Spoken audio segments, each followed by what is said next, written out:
Shalom semuanya. Shalom. Bagaimana kabarnya? Luar biasa, dahsyat. Yes. Tuhan Yesus luar biasa. Kita masih dalam tema yang sama, don't stay away from keywords. Ya, mari kita baca dulu firman Tuhan ini di dalam Filipi 3 ayat 12 sampai 14.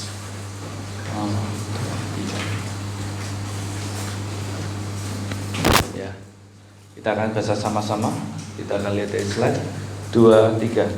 Bukan seolah-olah aku telah memperoleh hal ini atau telah sempurna, melainkan aku mengejarnya kalau aku dapat juga menangkapnya. Karena aku pun telah ditangkap oleh Kristus Yesus. Saudara-saudara, aku sendiri tidak menganggap bahwa aku telah menangkapnya.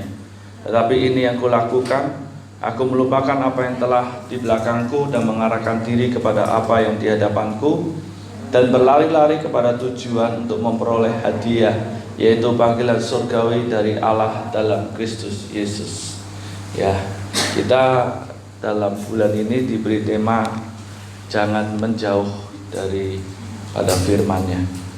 Ya, bagaimana supaya Anda dan saya bisa tetap dekat, tetap tinggal di dalam firman-Nya? Yang pertama, Anda dan saya mesti mau mengejarnya. Ya, saya kasih gambar di situ orang yang berlari. Dikatakan dalam ayat 12, bukan seolah-olah aku telah memperoleh hal ini atau telah sempurna, melainkan aku mengejarnya. Kalau aku dapat juga menangkapnya, karena aku pun telah ditangkap oleh Kristus Yesus.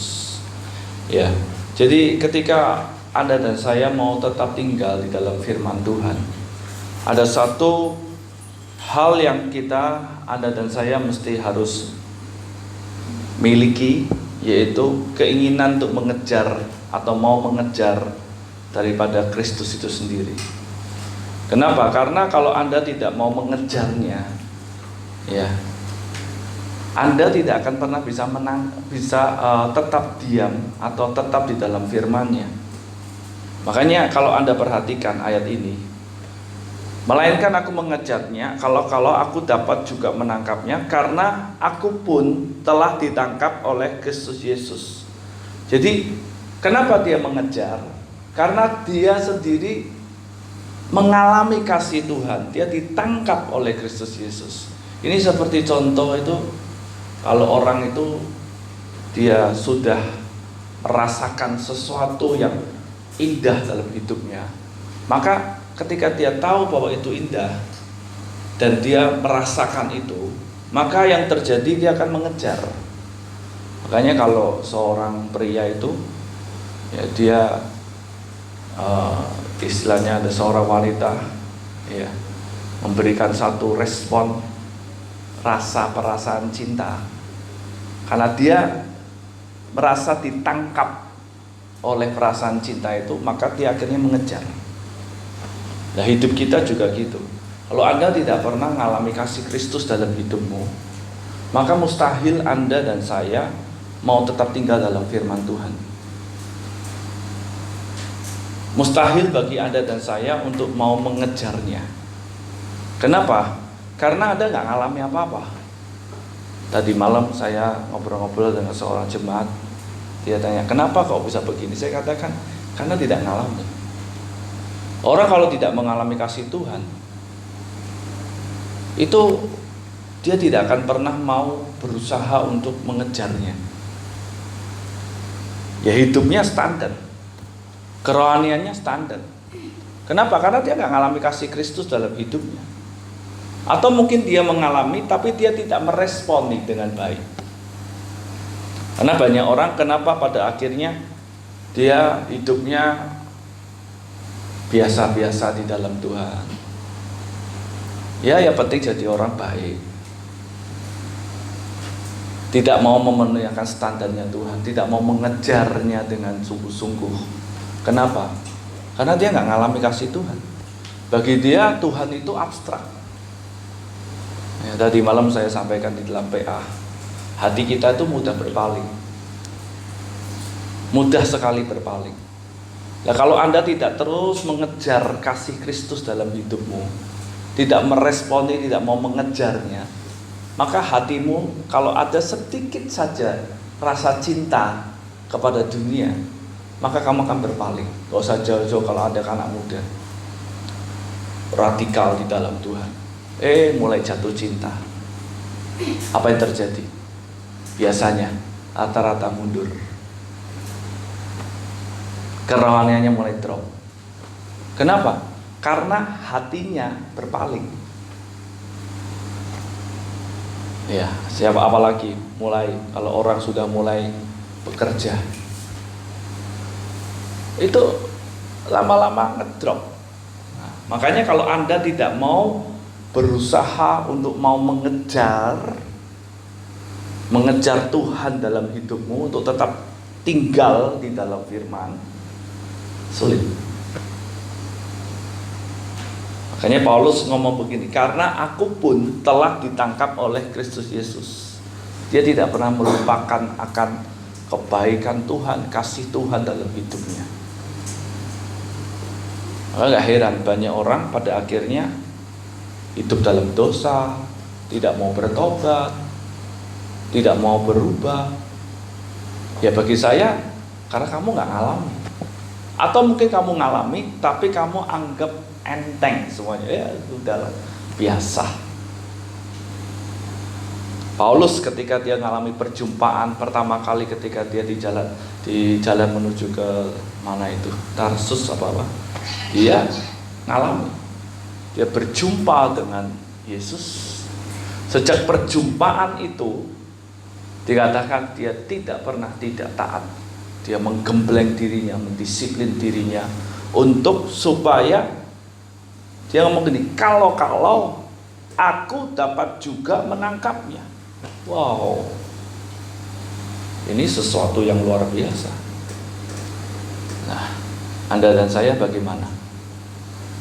Apakah Anda mau mengejarnya? Makanya orang kalau mau mengejar, ya harus mau berusaha dengan sungguh-sungguh.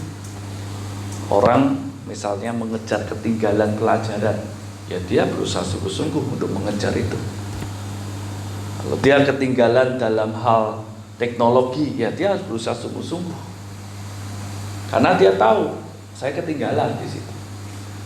Nah, sekarang Anda menyadari enggak bahwa aku perlu Yesus?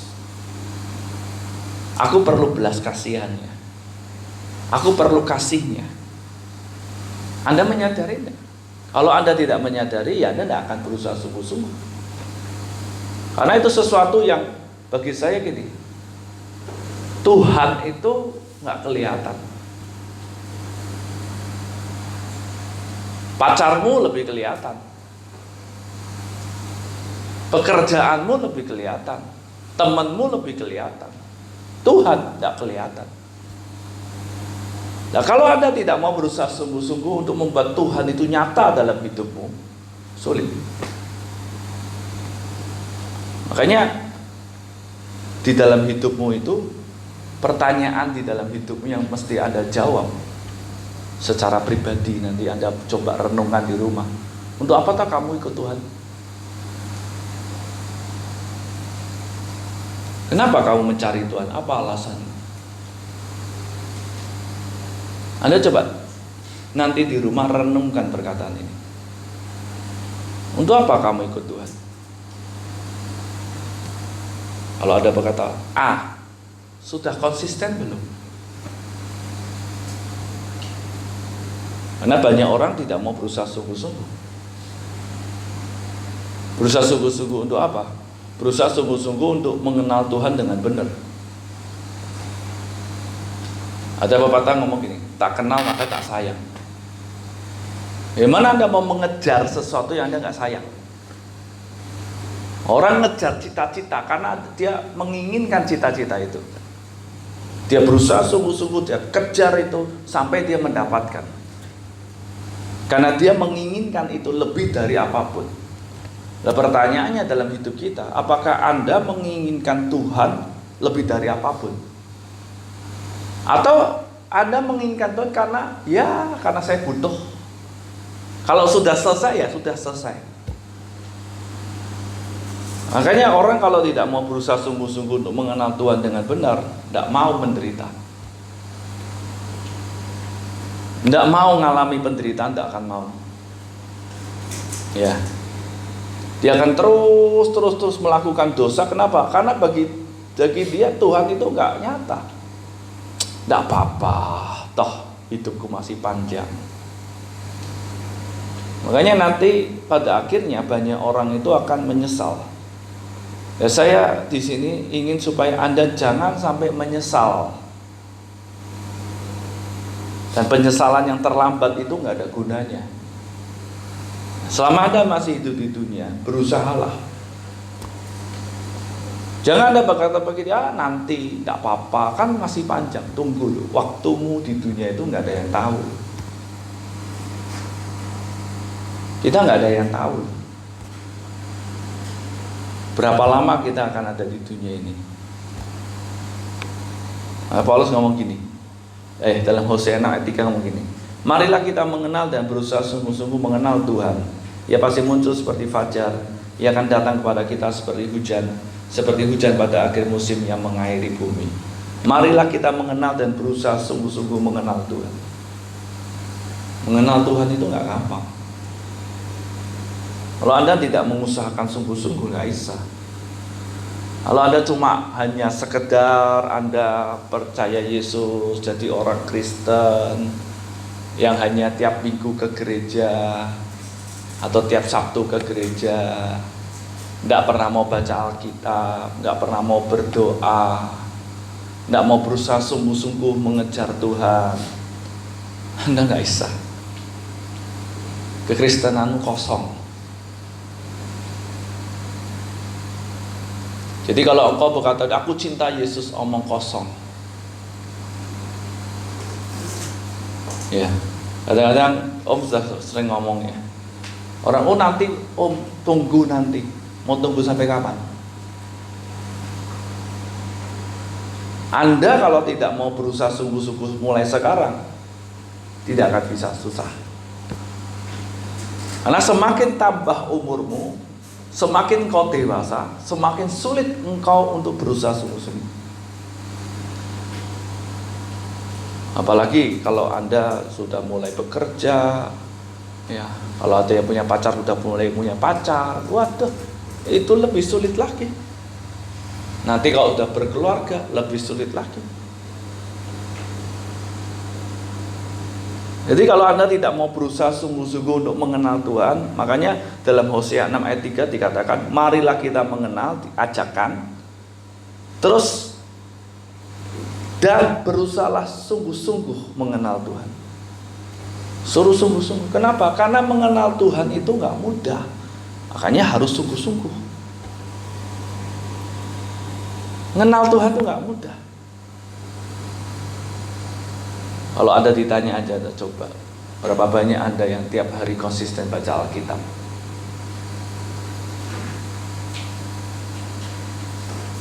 Kalau Anda ditanya, masih baca? Berapa banyak orang yang merenungkan firman tiap hari? Berapa banyak engkau yang meluangkan waktu untuk berdoa kepada Tuhan? Ya minimal 1 hari 1 jam.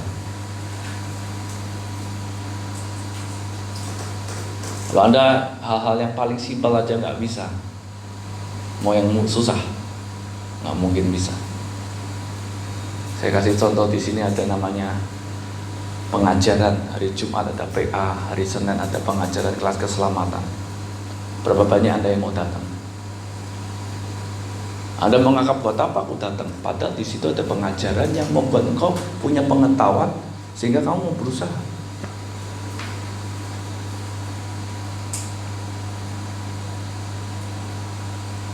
Apakah Anda mengusahakan sungguh-sungguh? Atau hanya kamu ingin jadi orang Kristen yang penting jadi orang Kristen? Maaf ya, kalau Anda tidak berusaha sungguh-sungguh, sulit bagi Anda untuk bisa nanti masuk surga.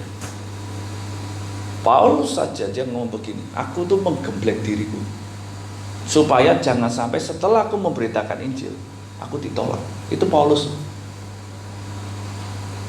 yang sudah hebatnya begitu rupa. Bahkan Tuhan ngomong gini, kalau hidup keagamaanmu tidak lebih baik daripada orang Farisi, kamu tidak layak. Itu jelas loh. Jangan ada berkata, ya sudah kalau begitu ya biarin aja, terserah saya Pak. Oh, saya mau masuk neraka itu urusan saya. Nyesel nanti Anda.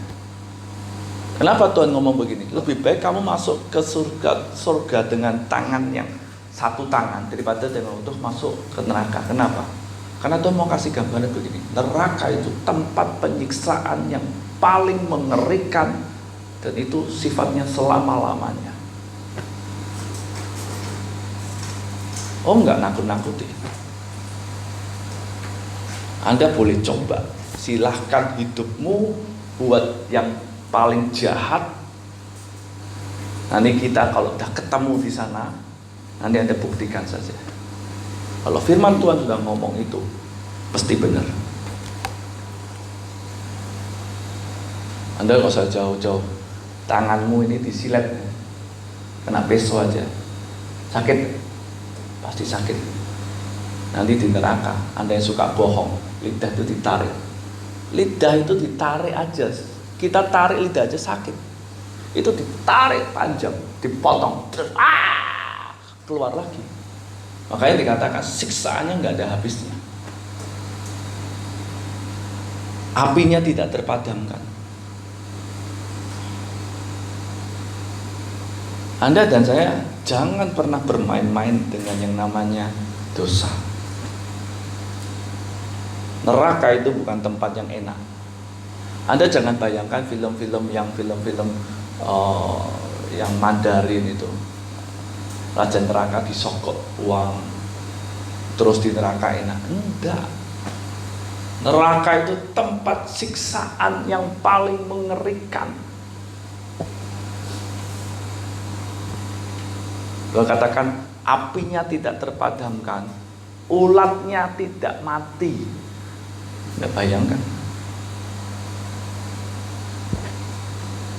Paulus ngomong begini, yang kukehendaki ialah mengenal Dia dan kuasa kebangkitannya dan persekutuan dalam penderitaannya, di mana aku menjadi serupa dengan Dia dalam kematiannya. Dia berusaha untuk mengenal Yesus dan kuasa kebangkitannya. Bahkan dia ngomong persekutuan dalam penderitaannya, di mana aku menjadi serupa dengan Dia dalam kematiannya. Artinya gini, aku rela menderita loh, supaya kalau ada baca ayat 11, pada akhirnya aku mendapatkan kebangkitan dari antara orang mati. Paulus berkata gini, lebih baik aku menderita di dunia ini karena mau benar, tapi pada akhirnya aku nanti bahagia. Kenapa? Karena penderitaanmu di dunia ini tuh ada batasnya. Ingat, ada batasnya. Paling maksimal mati. Setelah itu selesai di dunia. Tapi setelah itu ada namanya kebangkitan dari antara orang mati, di mana nanti kalau Anda dibangkitkan dari antara orang mati, Anda akan pakai tubuh kemuliaan. Di situ Anda nanti akan bahagia selama-lamanya. Nggak akan ngalami yang namanya penderitaan, tidak akan mengalami yang namanya tangisan. Tapi kalau Anda tidak mau menerima anugerah penderitaan untuk hidup benar, mengejar sungguh-sungguh, berusaha sungguh-sungguh, nanti ketika Anda masuk neraka, itu nggak ada batasnya. Penderitaannya lebih mengerikan daripada Anda di dunia. Makanya Anda kalau misalnya disakiti, paling kan ngampuni, selesai. Iya toh? Sakit ya sakit. Tapi kan ada batasnya. Ya paling maksimal ya mati, dah gitu aja. Tapi kalau di neraka, selama-lamanya. Makanya Paulus ngomong gini, yang kukehendaki, dia sampai rela menderita oleh karena Kristus, daripada dia harus menderita di dalam neraka. Dia rela menderita. Oke, sekarang aku rela. Karena nanti suatu ketika aku mau sungguh-sungguh mau menderita di dalam Kristus, nanti aku akan bangkit di situ. Makanya mengenal Dia dan kuasa kebangkitannya. Karena yakin bahwa nanti saya pasti bangkit. Makanya Anda dan saya bagaimana? Apa yang Anda mau pilih dalam hidup ini? Saya pikir Anda sudah cukup untuk bisa berpikir. Penderitaanmu itu cuma sedikit, tidak banyak. Kamu belum mencucurkan air mata, belum sampai yang mencucurkan darah.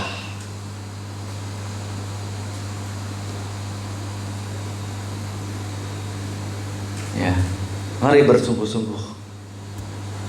Yang kedua, ketika Anda mau mengejarnya, Anda mau berusaha sungguh-sungguh, maka Anda akan siap untuk berubah. Saya kasih gambar di situ. Ulat, ini proses metamorfosis daripada ulat jadi kupu-kupu. Ketika ulat jadi kupu-kupu, dia harus mengalami kematian. Dibalut oleh namanya kepompong, dibalut sampai dia mengalami benar-benar di dalam kepompong itu dia mengalami yang namanya kematian, untuk supaya dia bisa mengalami kehidupan yang baru dia harus mau berubah. Nah, di dalam ayat 13 dalam Filipi 3 dikatakan, saudara-saudara, aku sendiri tidak menganggap bahwa aku telah menangkapnya, tetapi ini yang kulakukan. Aku melupakan apa yang telah di belakangku dan mengarahkan diri kepada apa yang di hadapanku. Artinya apa? Ini siap berubah. Tidak lagi mau pakai yang lama, tapi mau mengarahkan dirinya kepada apa yang di hadapannya. Berarti mau berubah. Banyak orang Kristen itu nggak mau berubah. Saya katakan gini, perubahan bukanlah perubahan sampai terjadi perubahan.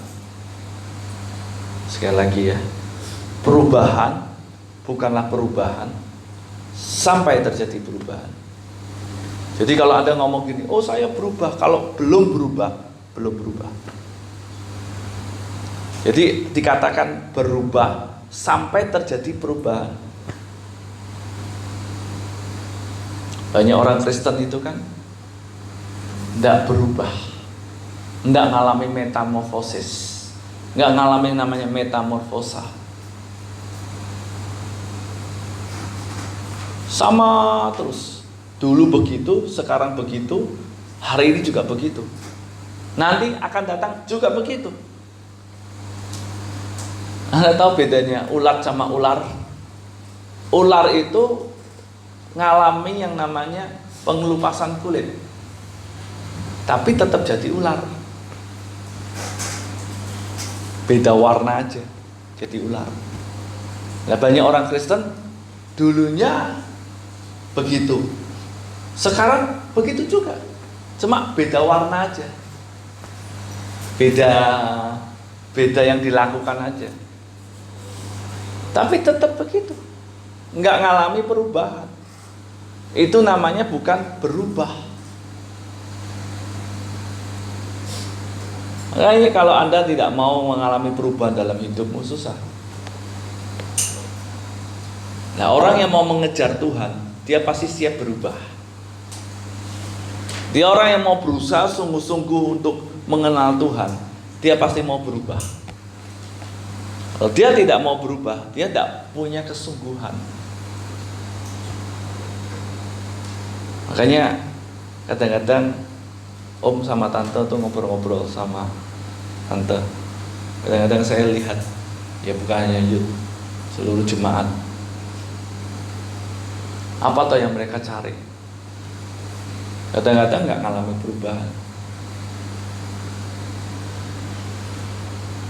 Dari om pertama sini sampai hari ini ada yang nggak berubah, tetap begitu.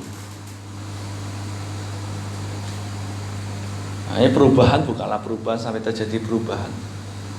Anda kalau tidak siap berubah, berarti Anda belum bersungguh-sungguh. Kalau Anda nggak mau berusaha sungguh-sungguh, maka Anda nggak siap berubah.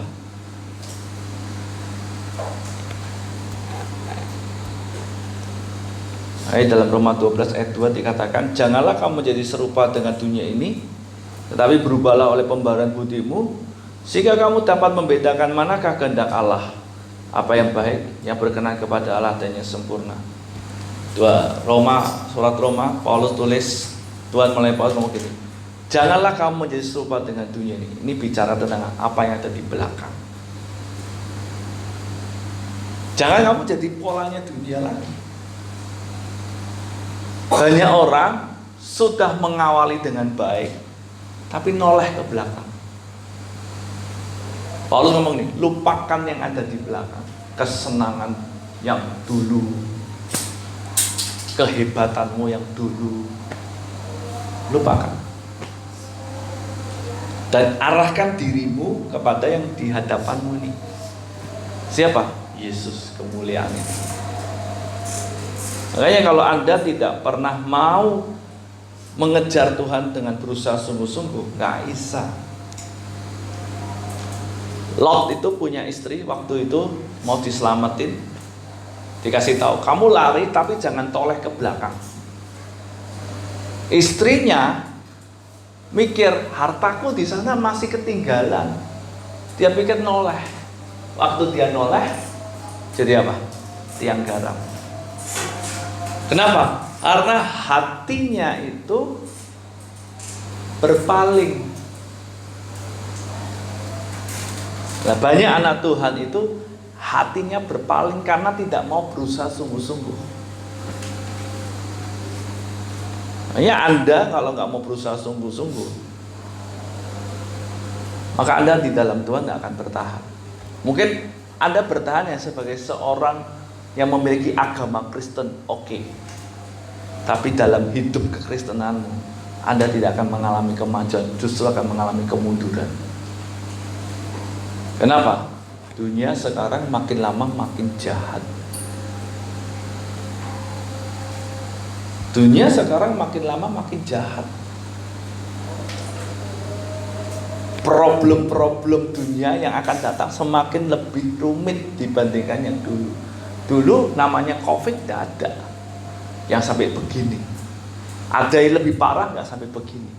Tapi sekarang lihat, cuma gara-gara COVID, waduh, orang harus mengalami perubahan. Perekonomian anjlok. Nah, sekarang Anda dan saya, kalau Anda tidak mau berusaha sungguh-sungguh mengejar Tuhan untuk siap berubah, maka nanti 5-10 tahun lagi Anda tidak akan pernah bisa mengalami kemajuan, tidak akan pernah mengalami kemajuan, mengalami kemunduran. Apalagi nanti kalau Anda sudah mulai punya pacar, mungkin sudah mulai bekerja, udah mulai mungkin nanti sukses, sudah mungkin berkeluarga. Itu tak ada kalau sekarang tidak mau berusaha sungguh-sungguh mengenal Tuhan, menetapkan diri, mengalami kasih Tuhan setiap hari. Nanti bisa mundur. Kenapa bisa mundur? Karena hal-hal yang tadi saya sebutkan itu akan menarik Anda. Itu pasti. Mungkin pertama, mungkin Anda dalam hal mungkin pekerjaan. Nah, pekerjaanmu yang akan menarik kamu. Pekerjaan ini akan membawa kamu untuk menjauh dari Tuhan. Pacar, nanti pacarmu akan membawa kamu menjauh dari Tuhan. Karena hatimu berpaling. Nah, kalau Anda dan saya tidak mau berusaha sungguh-sungguh sekarang untuk siap berubah, untuk menetapkan dalam hatimu bahwa Tuhan itu satu-satunya yang paling berharga dalam hidupmu, maka Anda akan berpaling nanti. Ini lihat, kalau Anda tidak mau berusaha sungguh, kita buktikan 5 tahun. Kenapa Om bisa ngomong begini? Karena Om melewati itu. Dan Om lihat teman-temannya Om semua. Mana yang sungguh-sungguh, mana kelihatan.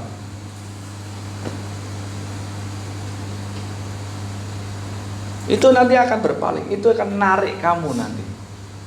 Apalagi nanti kalau kamu sudah mulai punya pacar, sungguh-sungguh sama pacarmu, mencintai, pacarmu yang narik, dah kurangilah pelayananmu. Sudah, enggak usah terlalu itulah. Yang penting jadi orang baik aja. Buat apa jadi orang begitu daripada gitu munafik, banyak orang kerja munafik. Nanti ditarik. Ditambah lagi suamimu, nanti suamimu nggak mau sungguh-sungguh sama Tuhan, kamu ditarik.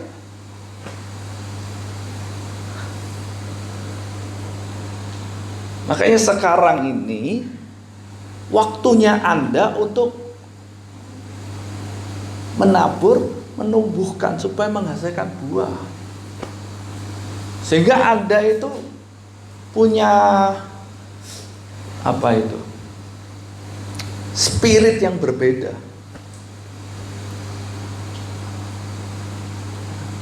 Contoh sekarang aja Anda ada sekolah, orang tua, urusan Anda kan sekolah, orang tua, teman. Ini salah satu pasti narik.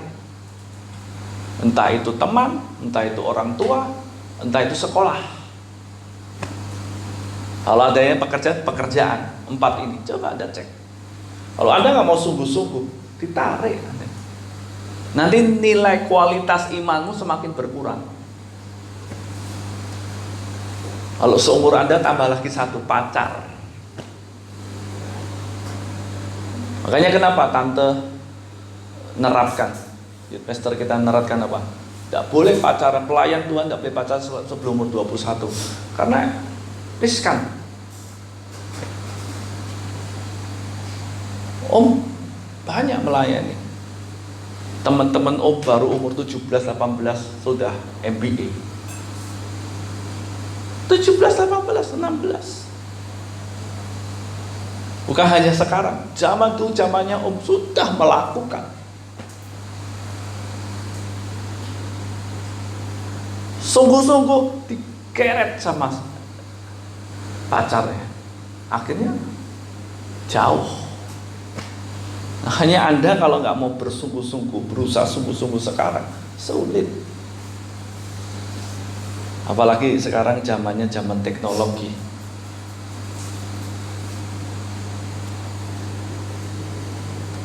Perubahan bukanlah perubahan sampai terjadi perubahan.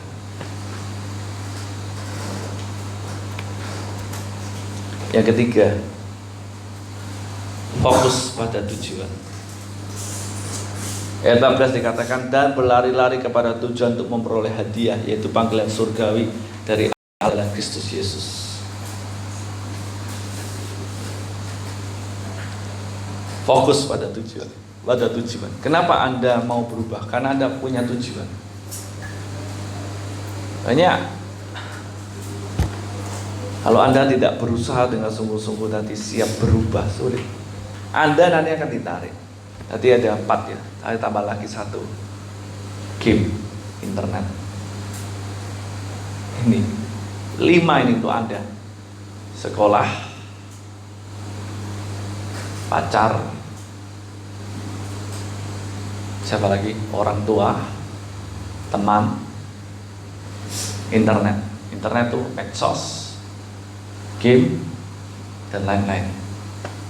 5 itu. Coba Anda cek, betul gak Om ngomong? Kadang-kadang karena teman, orang mau sungguh-sungguh karena hatinya tidak mau tetap, teman narik. Akhirnya dia tidak bisa bersungguh-sungguh. Kenapa? Karena kualitas imannya tidak teruji sehingga dia ditarik.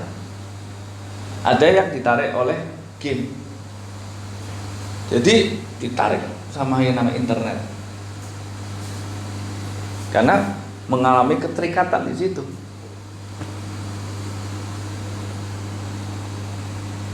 Makanya kenapa toh Anda mau ikut Yesus?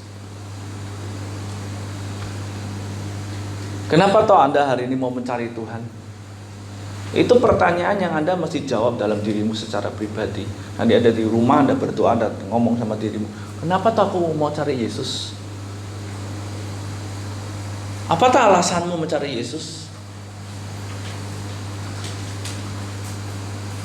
Coba Anda nanti di rumah coba renungkan.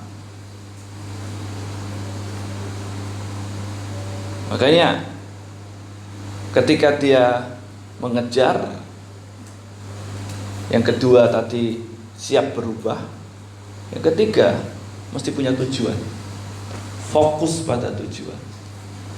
Makanya Paulus ngomong, dan berlari-lari kepada tujuan untuk memperoleh hadiah, yaitu panggilan surgawi dari Allah dalam Kristus Yesus. Berlari-lari kepada tujuan.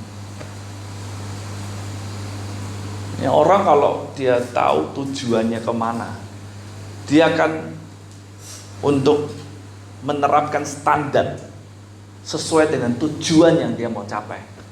Contoh orang kerja, kalau dia mau menjadi seorang manajer, mungkin standarnya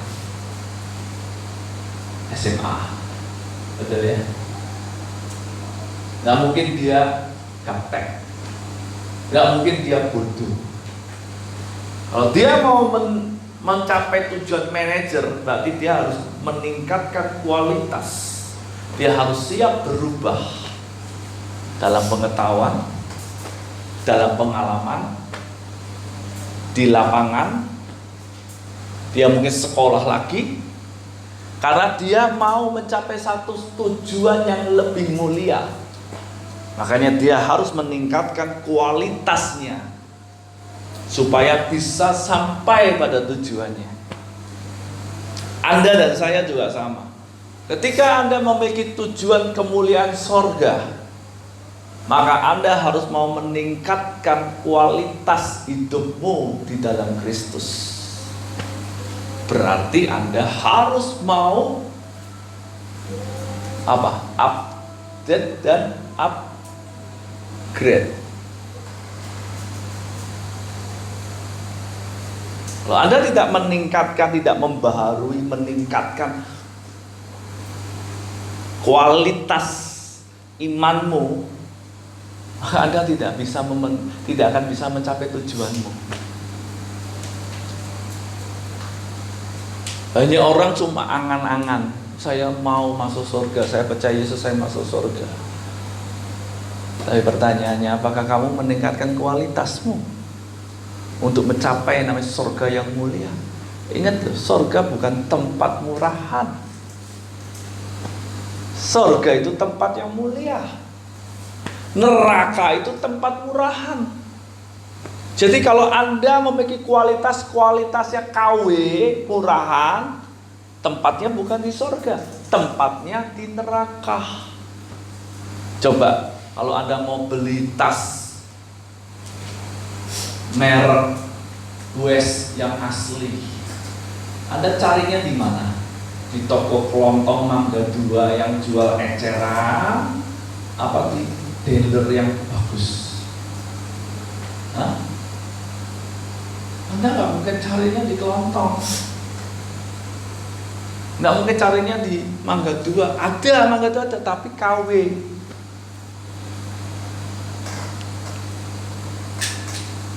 Ya toh, KW.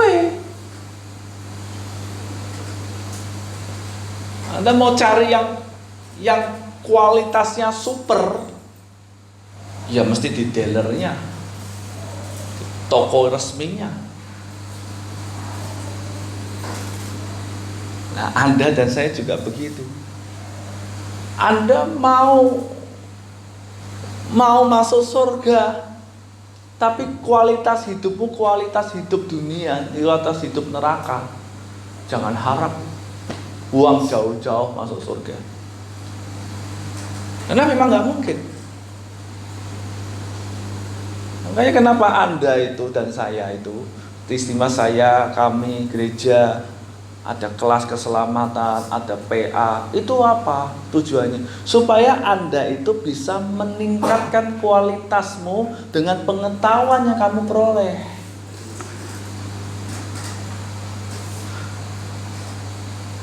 Tapi orang kan tidak paham. Oh, pendeta ya sudah waktu memang layak begitu. Enggak. Anda nggak punya pengetahuan bagaimana Anda meningkatkan kualitas. Betul enggak? Halo? Kamu mau meningkatkan kualitas rohanimu, kualitas hidupmu di dalam Tuhan, tapi kamu nggak punya pengetahuan, bagaimana mungkin kamu bisa meningkatkan itu? Makanya di dalam surat Petrus ngomong gini, dari iman ditambahkan kepada pengetahuan, kebajikan pengetahuan. Jadi pengetahuan itu penting. Coba kalau saya ajak kumpul sama orang-orang besar, Anda nggak punya pengetahuan, berani? Udah lah, nggak bisa. Gak usah jauh-jauh kemarin kayak Elias Sutopo datang. Kenapa? Karena merasa nggak ada pengetahuan. Tapi kalau orang punya pengetahuan, ngomong apa bisa, dia bisa meningkatkan kualitas karena dia punya pengetahuan. Oh, kalau mau jadi ahli, misalnya main piano, orang kalau nggak punya pengetahuan, dia mau meningkatkan kualitas apa? Maka dari itu orang les.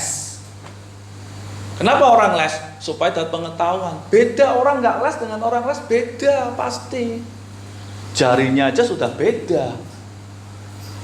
Om dulu les gitar, Om kalau lihat orang main gitar, jarinya salah, tahu.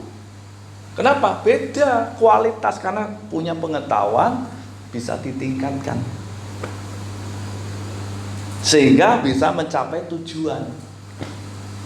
Nah, banyak orang nggak mau meningkatkan kualitas. Kenapa? Karena nggak punya pengetahuan.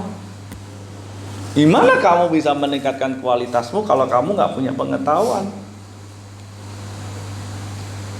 Makanya Paulus ngomong, aku berlari-lari kepada tujuan. Kenapa?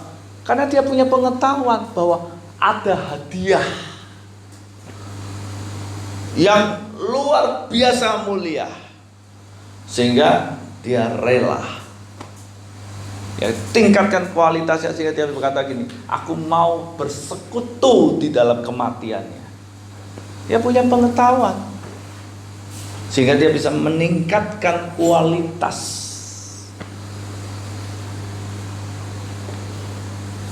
Ini coba Anda yang kerja itu, Anda tidak mungkin bisa dipercaya kalau kamu nggak punya pengetahuan. Bodoh-bodoh gitu, nggak mungkin. Mana ada orang mau mempercayai orang bodoh? Oh, dia jujur nggak cukup. Orang butuh ini pengetahuan. Dengan pengetahuan dia bisa meningkatkan kualitas. Jujur itu karakter.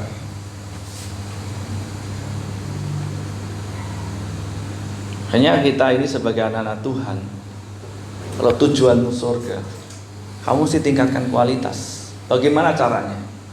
Miliki pengetahuan. Makanya Anda disuruh baca, renungkan, selidiki firman. Ada ibadah ini perkumpulan raya di mana Anda diperlengkapi supaya punya pengetahuan. Ada kelas keselamatan, tujuannya untuk apa? Supaya Anda punya pengetahuan, sehingga Anda bisa meningkatkan kualitas dengan benar. Karena ada orang meningkatkan kualitas tapi salah. Kenapa ada PA? Supaya Anda punya pengetahuan, bisa meningkatkan kualitas. Jadi nggak begitu-begitu aja. Makanya pertanyaannya, apakah yang menjadi tujuan kamu adalah Yesus yang adalah kemuliaan surgawi? Jadi apakah yang menjadi tujuan kamu itu adalah Yesus, kemuliaan surgawi, yang adalah pengharapan akan kemuliaan? Apa itu tujuanmu? Kalau itu tujuanmu, kamu akan berjuang meningkatkan kualitas hidupmu, nilaimu, supaya kamu bisa serupa dengan Yesus. Tapi kalau kamu tidak punya tujuan itu adalah Yesus, sulit. Jadi jika Yesus, pengharapan akan kemuliaan itu adalah tujuan Anda, maka Anda tidak akan membiarkan mata kita berpaling kepada yang lain. Kamu akan tingkatkan terus, dan matamu nggak akan berpaling. Kenapa orang berpaling? Tidak bisa tertuju. Ya karena hatinya itu mencintai yang lain, tidak berusaha sungguh-sungguh.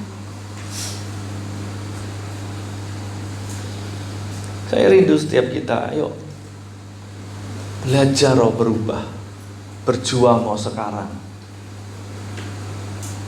Jangan tunggu nanti. Jangan pakai alasan lagi. Kalau alasan, semua orang punya alasan yang masuk akal. Kenapa hari ini nggak ibadah? Oh, saya capek, 1 minggu kerja. Ya masuk akal juga. Capek, gimana lagi? Kenapa hari ini nggak ibadah? Oh, saya ketiduran karena tadi malam nggak tidur, saya bangun kesiangan. Ya masuk akal juga. Kenapa nggak ibadah? Orang tua nggak boleh. Oh, ya masuk akal juga. Jadi orang itu kalau memberikan alasan, jarang ada alasan yang nggak masuk akal, betul ya? Alasan semua masuk akal, semuanya logis. Tapi beranikah engkau untuk melawan alasan yang logis untuk aku mau cinta Tuhan? Makanya orang kalau lagi jatuh cinta itu enggak logis. Halo? Orang lagi jatuh cinta itu namanya enggak apa? Enggak logis. Lagi kerja, lagi jatuh cinta, lagi kerja nih. Tolong tuh aku diantarin, gak ada yang nganterin. Ini kalau naik angkot begini-begini. Oh, tunggu sebentar ya. Cari alasan apapun sama bosnya untuk bisa nganter. Nggak logis. Mamanya, tolong mama sakit. Mak nggak bisa, mak. Aku ini lagi kerja. Ini deh. Makanya orang kalau lagi jatuh cinta tidak logis. Nggak masuk akal. Nah, kalau Anda jatuh cinta sama Yesus, nggak logis. Kamu akan lakukan apapun untuk Yesus, yang terbaik untuk Yesus. Kenapa? Karena kamu tahu tujuanmu, kemuliaan. Tapi kalau kamu nggak tahu tujuan, apa yang kamu mau capai itu di dalam Yesus, ya kamu nggak akan ngejar. Kamu nggak akan berusaha sungguh-sungguh, kamu nggak akan mau berubah, karena kamu nggak tahu apa yang kamu mau capai. Malam hari ini saya rindu setiap kita. Ayo berjuang. Mulai berkata sama Tuhan, aku siap berubah. Jadi kita nyanyi, pemain musiknya. Hidupku menggenapi firman-Mu, tanda mujizat sertai tiap langkahku.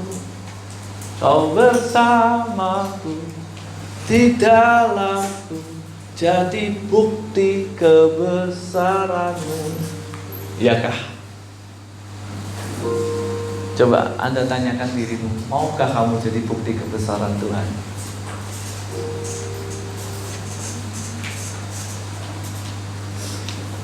Mari kita datang kepada Tuhan.